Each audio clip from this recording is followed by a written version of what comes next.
Stay focused, man. I'm just saying. Focus, man. We good. I want us to do the right thing for this client.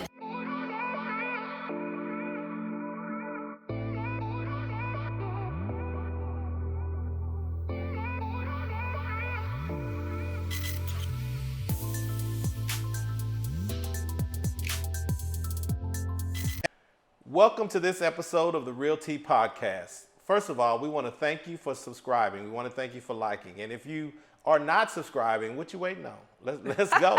Let's go. Let's do it. Let's subscribe so you can be updated on all the things that we're doing here at the RealT Podcast. But thank you for joining us. This is my wife, Tanika Donnell. Hey, y'all. I'm Kenny Donnell, your host. And today is our Agent Spotlight edition with the one and only Ashley Curtis. Hello, hello. How you doing? I'm doing great. We know you're doing great. We're seeing your numbers. So impressive. So impressive. Oh, thank you guys. Yeah. You're killing it in so many ways, and we're going to get into some questions. But before we do that, why don't you just tell little people about yourself and how they can find you? So you can find me in Fort Worth, because that's where I really like to be at. But I service all areas. But no, you can reach me on my website, simplydfw.com, social media, simplydfw, or Ashley the Realtor, anywhere. So, but yeah, y'all can reach out to me anytime. So tell us, Ashley, how'd you get in real estate? Well, I'm just going to tell you, I got pushed into real estate. Pushed. I cannot wait to hear the story. Okay, so during the pandemic, I was working a full-time job as a director of marketing for a multifamily company. Really? So doing apartments, and really we built apartments and then leased them and managed them. Okay. Well, when the pandemic hit, the children had nowhere to go. This is when you didn't know if it was okay for your parents to watch your kids, because we didn't know what they had going on. So I was like, oh my goodness. So we got to work from home, but it was limited. So I asked my boss one day, hey, can I work from home until we get this stuff figured out? Her response to me was, well, can you have your neighbors watch your children? What? And I lived in an apartment at the time, and I was just like, we don't do that. So at that time, I don't know, something sparked in me. I was like, I need to find my next thing.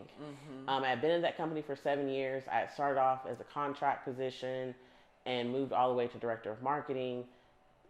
Something needed to change. So I went ahead and started doing my classes in between work, over the weekends. And so that probably started at the beginning of the summer. So by the time August hit, I had finished I think 6 of my courses. Yeah. And so did everything. September 2nd, passed the test, won and go.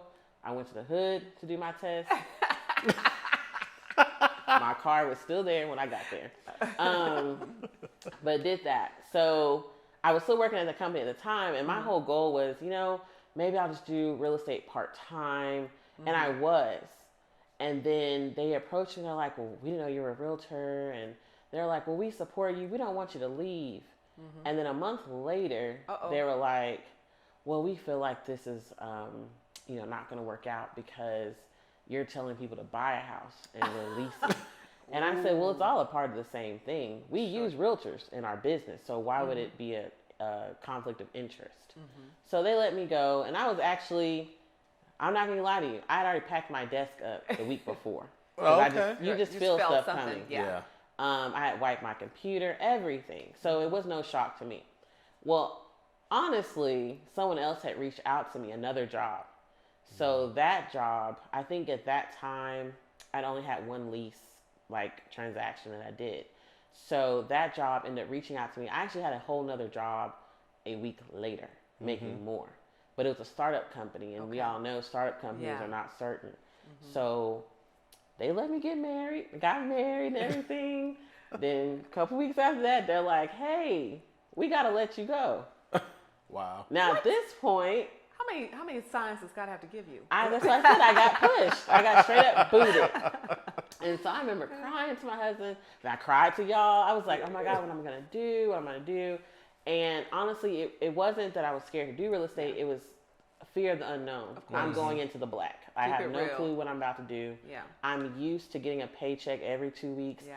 I'm used to having insurance. So Yeah. all these things change. And also me and my husband were thinking about getting a house. And when you become a realtor, Oh, yeah. the clock starts all over again. 2 years. We have to wait. And so that's how I got into it. I initially was introduced to it to my now friend. Miss Rhonda was my realtor at the time when I was about to buy a house. Miss Rhonda Forte. Miss Rhonda Forte. Ooh, love Miss Rhonda. She was my realtor. She did a great job because she was like, "Oh no, you should talk to your dad about this house." It was a bad house. She was like, and then after everything was said and done, she was like, "I just couldn't tell you not to buy that house. It just wasn't a good one." But I talked to her about it when I initially started taking my classes, and so she made me feel comfortable enough to go and do it. So then, once I got let go and laid off, I did get, I guess compensation. Sure. So, but that only lasted for 6 months. So my husband was like, "Look, you got 6 months to get this thing going, and if not, then it's a wrap. You have to go back to work." And once I started doing real estate, I was like, I'm never going back to no one's job. I'm never clocking in again. Yeah. I'm never going to have, hey, you were 30 seconds late for lunch. I'm not having those conversations anymore. So even though I have to have those conversations with myself now, like, you was late, girl. But that's how I really got pushed into it. So I always say God pushed me into it, because had I not been let go from the first job, had I not been let go from the second job, I'd probably be on someone's job now if I didn't trust in him that I could get it done. So, and then my husband's firm encouragement. Now, what year was that? That was, so I started in 2020, but that all happened in 2021. Wow. Gotcha. Yeah. So we're just embarking on 2024. So would that be like 2.5, 3 short years? Yes. Yeah. Okay. Yeah. That is amazing, and you should be extremely proud of yourself. A lot of agents like yourself feel like I can do it, but then they don't have the behind the scenes and you just go get it. I've seen you with people. I've seen you mentoring other agents.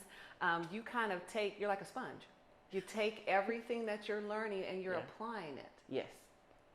Yeah. I mean, it's great. It is rare, but it is a testimony to what happens when you actually get the information, then execute on the information, and then continue to execute consistently. Yeah. What has been if there's an aha or a mindset shift that you've experienced from going in and clocking in and working for someone to now working for your own company? Okay, so to me, that's almost the secret to real estate there. Let everybody know. 4-letter word, work. You just have to work. It's facts. Like when you're sitting on a job, you can move that mouse around. I hear my friends working from home. They're like, "I got that little mouse thing moving around for me," but What? to keep the computer screen on. Ah, okay. But as a realtor, I can't do that. I can't just sit around and just let it. Some days I try because I just need a break, but literally have to work. So the way that I'm working is a little bit different. Like y'all are saying, I'm applying what I'm learning, and then I shift to whatever I feel is going on. So most recently, with interest rates going up, I felt like, well, my clients may not be able to afford pre-existing homes. Yep. So I shifted to new construction homes because I felt like they're going to be hurting for business so bad that they're going to be giving, like, one client got $40,000, $60,000 in incentives, which made it affordable for them. Exactly. So as I continue, I learned that when you're at a 9 to 5, you're just doing what someone tells you to do every day. Whereas when you're in this realm, being a business owner, you have to shift your business and you have to work in it, and then work on it. So I think that's the real big difference for me now, applying work differently.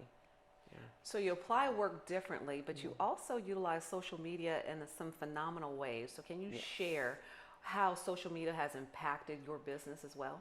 Yes. So I've done a few YouTube, which someone actually did reach out to me on YouTube. I don't even do it that often, but I should. Also just constantly posting people that I've closed with, homes that I've done, tours, actually creating real life stories for folks and attaching that so people Give us feel an example. comfortable. Give us an example. Like for instance, the one client whose credit score was not going to get him a home at all, and me and my lender worked with him for one whole year, and his credit score surpassed where we even needed him to be. He was like at a 708 day of closing, unheard of, even for the lender. So letting people know that helps them to feel that, hey, I can do it too. Because most people disqualify themselves before even getting a home. So me showing that, hey, it is possible on social media really helps, I think, to encourage others to go ahead and take the leap of faith in getting a home. Yeah. Were you always comfortable doing social media? Was it just natural for you, or was that something you had to become comfortable at? That's a good question.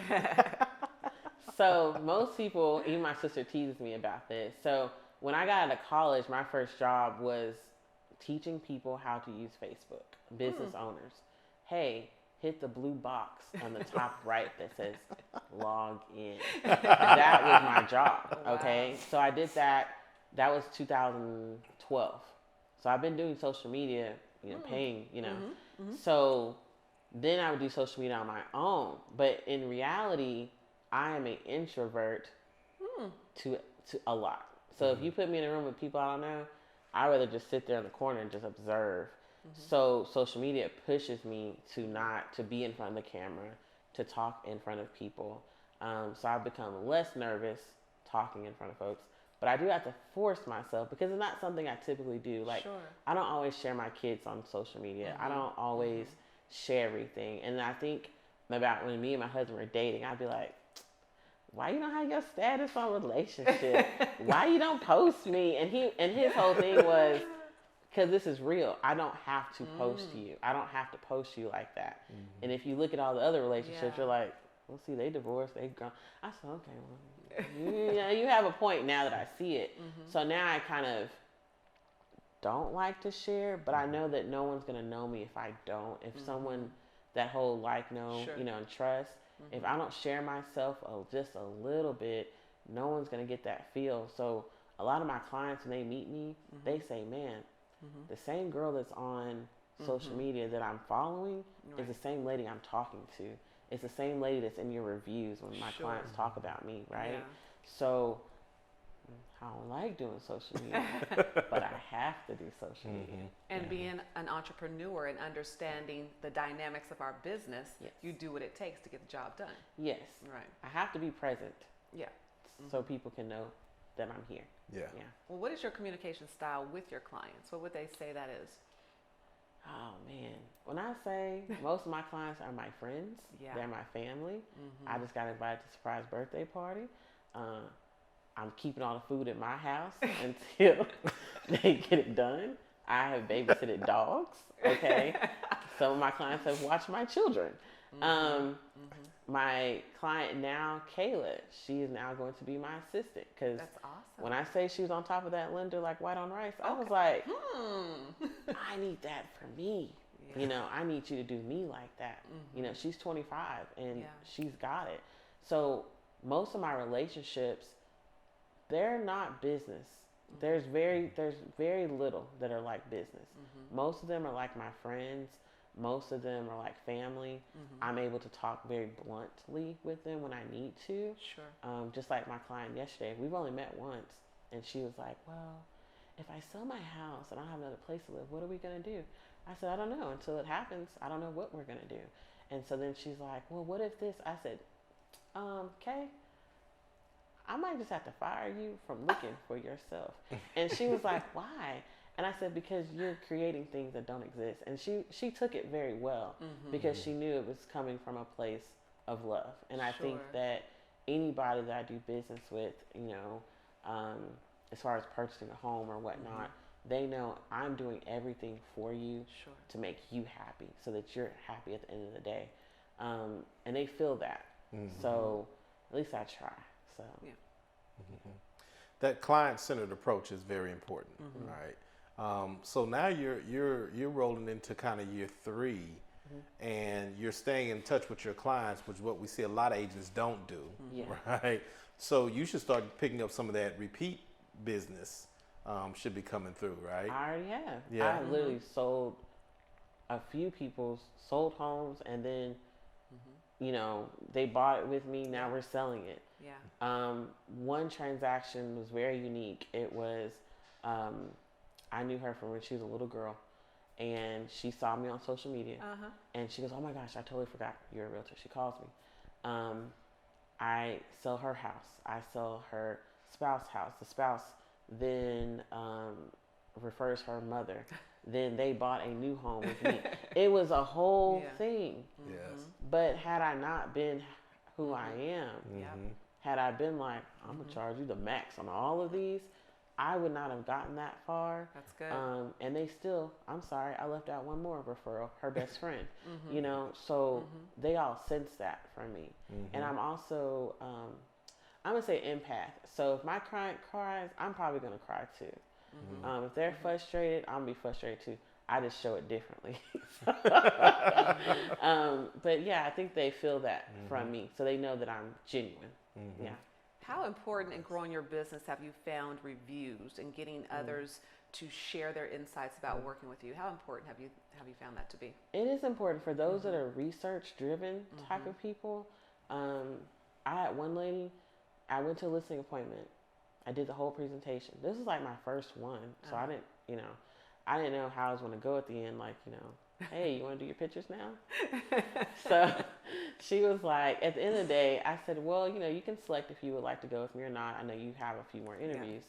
She said, well, actually, I had already hired you before you got in the door because I read the reviews that someone had about you on Google. And so when you came in my house, I was only checking to make sure that it aligned. Yeah. And it Back did. checking. So as you went walking around my house, I had already canceled the other appointments. I was like, oh. Well, alrighty then. Sign right here. But it is really important to get those, even if you can just get one or two a month, or I've even gone back and say, hey, does your spouse think something differently about me? Does he have something he thinks about, or she? Your mom came to an appointment. What did she think of me? And people will do it. They'll write the review for you. Absolutely. I've got some touching text messages. I'm just like, can you just copy and paste that over? Google preferably, or Zillow. Right. But it does help because some people want to see what other people are saying. Absolutely. If you see a bad review at a restaurant, you're less likely to go to that one. Correct. So I think also people putting in their experiences with me help people to be more comfortable. So it is very important to have those reviews posted. Yeah. Well, you're being authentic. Yeah. So even down to what you were saying about social media and the stuff that you post, and even though you may not give people total access to your life, which I think is wise, you give them enough, and then when they actually connect with you, it lines up. Yeah. Right. And that authenticity is extremely important for sure. And we're so proud of you because you mentioned it and you just kind of said it and rolled over it, but you literally hired an assistant that's big. to help you. You're talking about now growing your business to the next level. Was that scary, actually hiring somebody to now, now it's just ain't me, they got to get paid? So let me tell you a story about that. She's not my first assistant. Okay. My niece from college was my first assistant. Okay. But she's a Gen X. And they're the way they work is just A little different. Yeah. Right. Yeah. And all she had to do was just follow up with folks I already talked to. And she's like, well, can I do your social media next? I said, you got to prove to me you could do this first before we jump into this. And she did it for a while. And she did really good. And it even got her outside of her comfort zone, talking to people. And she'd be like, oh, boy, I was trying to tell this guy I really can't help him, but he went on about his credit all day.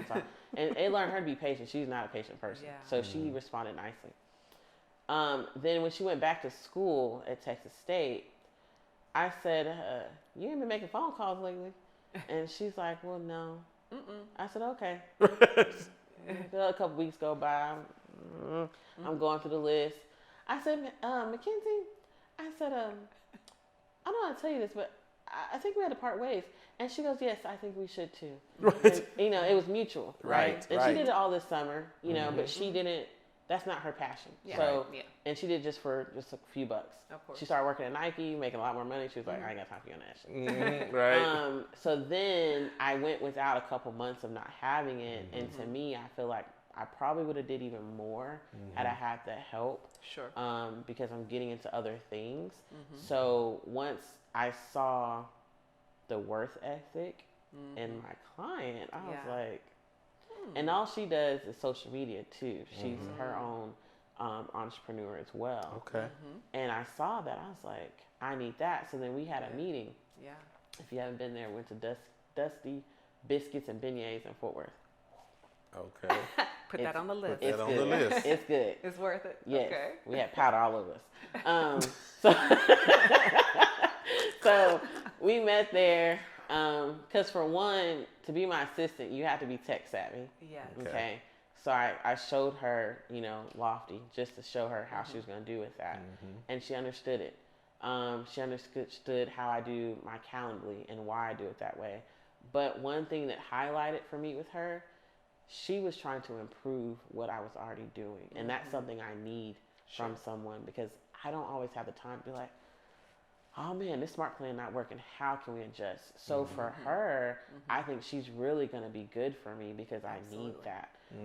And she's only 25. And when she says she calls me sis, like that's our relationship. So I think that this year, if I don't do 10 million, okay, shame on me because I'm not working. Okay. So I think having her on and doing that extra expense, I got the money to do it. Let's just go ahead and spend it that way. But it is a tax deduction, so might as well do it. It works out either way. It works out. I love how you just talked about your numbers real quick. Yeah, So we let's kind of take pulled some we data. pulled some data on you. Okay. Go ahead. Go Well, ahead. it's over there. Oh, okay. Well, I got it. Okay. And I think I want to share this. I hope you don't mind. We want to share this because it is hopefully going to inspire other agents. When you put a work ethic behind what you're doing, you can get these type of results. Okay. So I think it's intriguing that she mentioned her goal this year is 10 million. 10 million. So let's hear. So we would look back and we're like, let's see the growth of Ashley because we've been seeing it. Yes. And we know it from a side view. Yeah. Right. And so 2021, Okay. we'll kind of round because we don't want to give Sure. people all your business, right? So, a little more than 15 or so units, right? I'm just going to round. And, close to 3 million or so, right? And then 2022, we have growth. Growth. So we're like 20 units or so. Uh-oh. And we've like doubled, Double. right, in that Boom, production. bam, boom. And then the down year, right? What's supposed to be? the It's supposed to be a yeah, down a little year. bit. High interest supposed to rates. be, right. People, But she nobody already told can us her buy. strategy. Okay. And all these Yeah. excuses. Yes. And then we have further growth Further. from 20 units to 32 units. What you say. Right? And then upwards of 8 million Yeah. in production. Right? Yeah. So the last 3 years, growth, Growth. right? How? What are you doing? Even though you just kind of told Yes. us But the whole what how. would you But say the secret sauce? And there's no secret sauce except the WORK. Yes. We get it. But Right. share some insight into that because Okay. that's big. I'll be honest. Number one, when I get a little low, as far as I'm not seeing business, I won't even lie. I'll be like, God, send me just one. There you go. But then I had to start getting a little bit more detail. God, can you please send me like one with good credit? Five. And I don't mind working with her, but I'm just, I you need know. you know. A little something extra. That's number one. Yeah. And anytime I ask for it, I get it. You know. You believe you've received it already. Yes. And you start operating in Yes. that. Okay. Yes. So make sure I'm pacing with you. Yes. So that's number one. Number two, when I'm not seeing, like, if I haven't, like, I don't have something for January or, well, actually now I start pre-planning 3 months out. So That's good. I'm right now planning for like March, you know, stuff like that. Because people that need it right now, they'll just come. But I need Yeah. stuff in my pipeline. Yeah. So I've adjusted into learning that part. This year, I am implementing me tracking my numbers. Believe it or Very not, good. I don't know my numbers till the end of the year. which is not a good thing. What? Because I need to be going back, because then I would know. If I check in November, it's too late for me to catch up. Yeah. Right. So I need to be checking every month. So that's something I'm implementing now, so that I can continue on having that growth. I'm going to challenge you though. Okay. Okay. I'm going to challenge you to Okay. look back. Now you have authentically 3 years of information, Okay. and you can track your trends. Yes. Okay. How am I doing in Q1, Q2, Q3, Q4? Okay. Okay.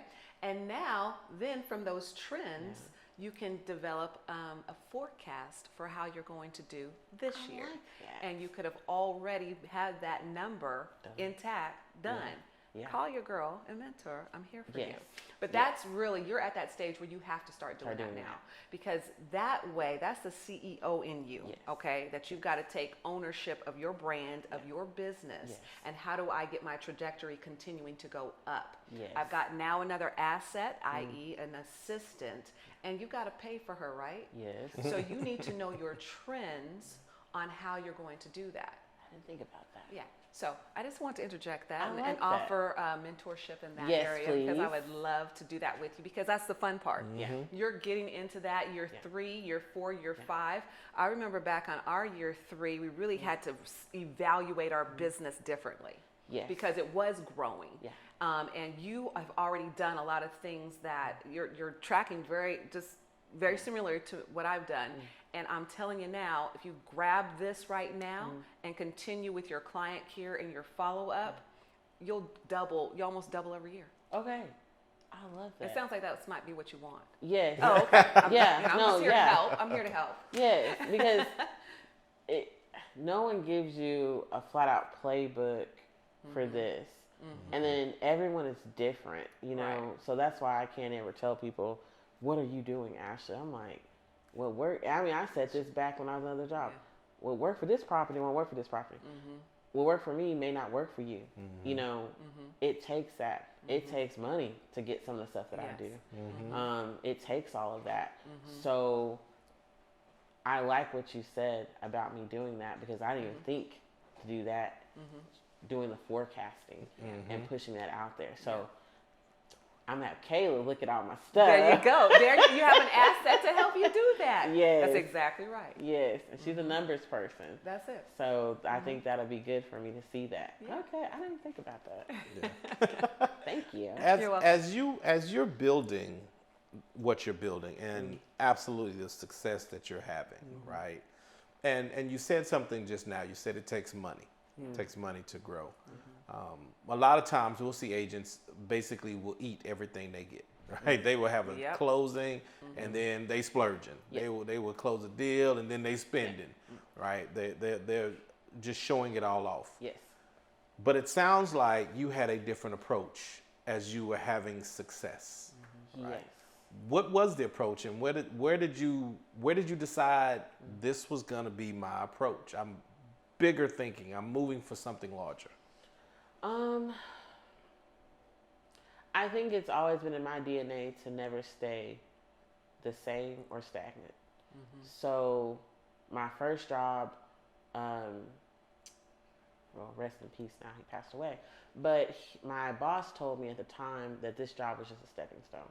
And I think I've applied that to everything. But to me, a stepping stone means that I must always move forward. I must always move up in some form or fashion. So I think probably somewhere in the middle of last year, I started thinking longevity. What is my long-term plan for real estate? Maybe I don't always want to be on the selling side, but how can I capitalize on everything now?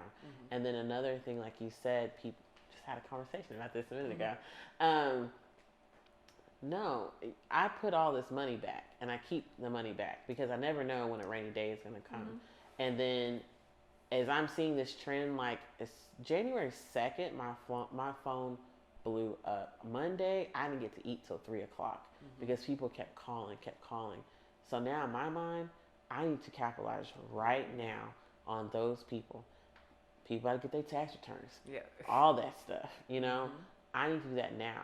because if something else happens with the interest rate or whatever, I've missed my mark. So I think now I'm even trying to educate my clients, do not miss this opportunity.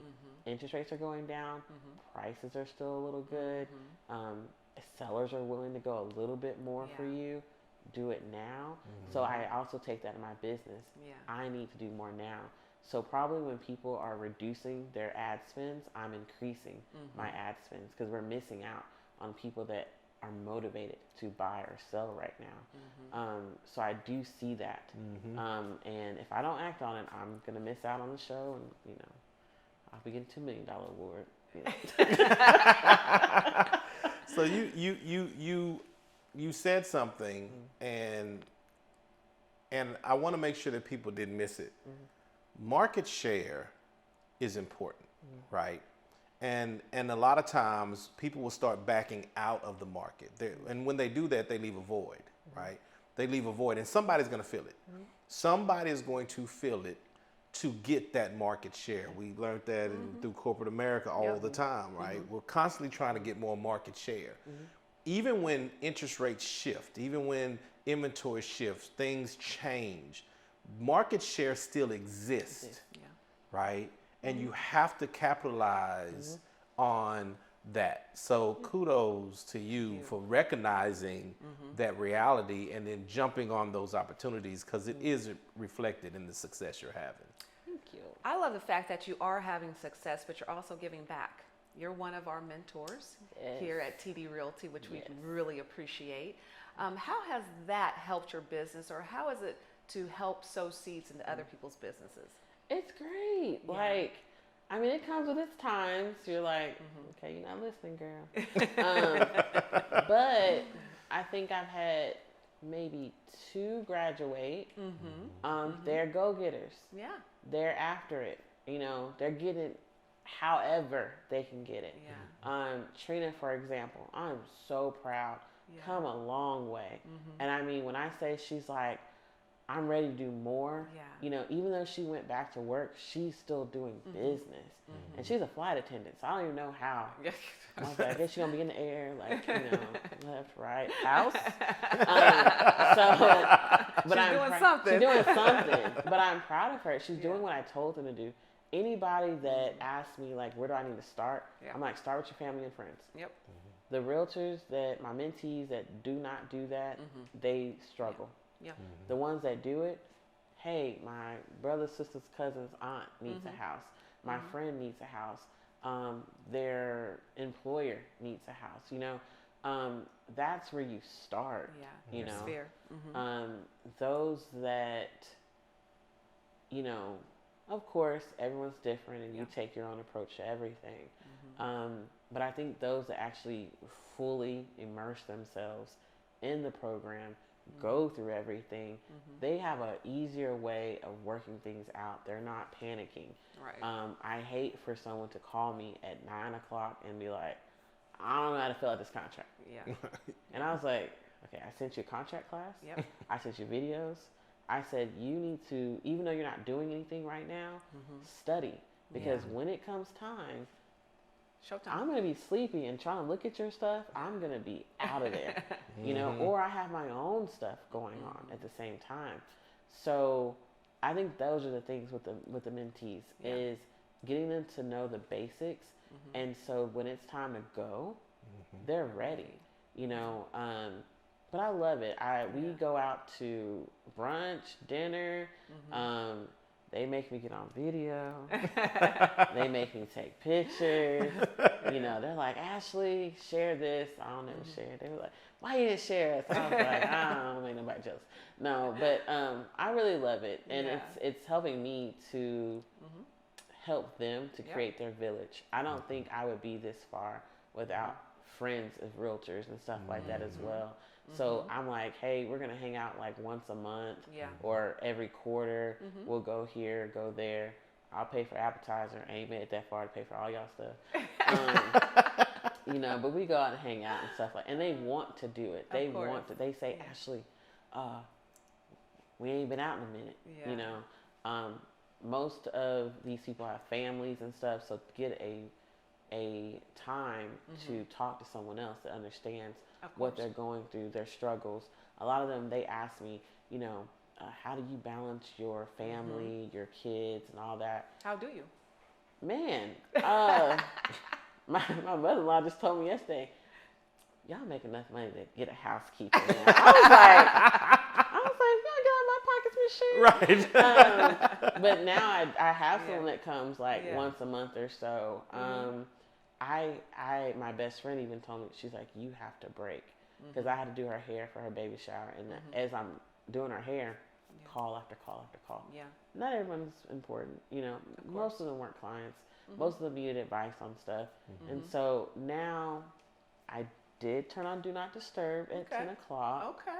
I don't always abide by it. Some of my clients are Nigerian. I've talked to them after 10. But I try. I try to focus on my kids when it's time to focus. So now I am blocking off picking up. Like once they Excellent. get in the car, Excellent. we need to stop talking. Because for one, I can't hear you anyway. They're arguing. And also making efforts to cook and do this. Because we had gotten to a big, habit of always eating out and stuff like that. And it's not good. So now I'm like, okay, we have to cook. We have to do this together. And we're getting together time. So That's good. my whole family, so that's like moms, sisters, their kids, it's 16 of us. Oh, wow. Wow. So when I'm with them, we definitely, I do not talk. Yeah, you can't. I can't. Yeah. So we're doing more stuff together now. So I think just carving out these times. I know that as I get busier, it's going to get harder. But I think I went to this class and this lady was like, I do not show houses on the weekends. I was like, How is she right? they say you're $1 million realtor, you don't show houses? What she didn't say, because no one gives you the formula, but I thought about it. You just pay someone to show you. And I'm like, Duh. so this one lady, most recently, she wants to see houses in Garland. And I used to go bust my tail to go to Garland from Fort Worth at 3:30. That's 2 hours for me, pretty much. I was like, why am I doing that? Hey, Minty, you free? I'll pay you, or show Amy. Hey, even though sometimes they get you. But I have to create free times for myself, and I can't always be everything to everyone. And so when my clients want to show, I think I'm now about to implement, you got to give me 24-hour notice, because that same day thing messes up my entire plan. And I think I would drive myself crazy. Like, oh my gosh, I have to take Ken to reading, pay in the chair, and this client wants to see a house in DeSoto. What am I going to do? So I think now I'm just like, they'll be okay. They'll be all right. If they don't, so now people may not meet me until till closing or maybe afterwards, but I have to be okay with not always being present, like for showings at the last minute and stuff like that. And I have to put my family as a priority. Even church, like I wasn't going to church because I was showing houses. Yeah. And I was like, well, if I'm not able to show y'all after 11 o'clock, I can't do it. If not, then we have to go during the week. So now I've gotten into the habit. I mean, I'll be listening to church on the ride, but that's not the same. It's not the same. I have to be in the place.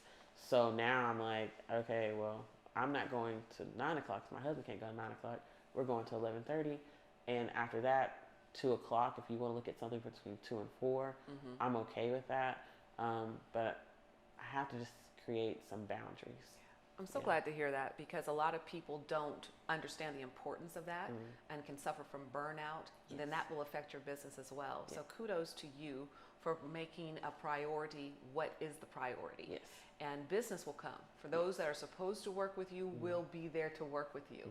I like how you are saying, well, it sounds like, I know I used to say, hey, I have availability at these blocks, and giving them when it's comfortable for you. Yes. So thank you for sharing that, because there's some young agent out there that's trying to figure out how to balance this all. And it's about prioritizing and time management. Yeah. Yeah. So last question. When it's all said and done, and you've hired all these people and closed all these million houses and done all these things, what does success look like to Ashley?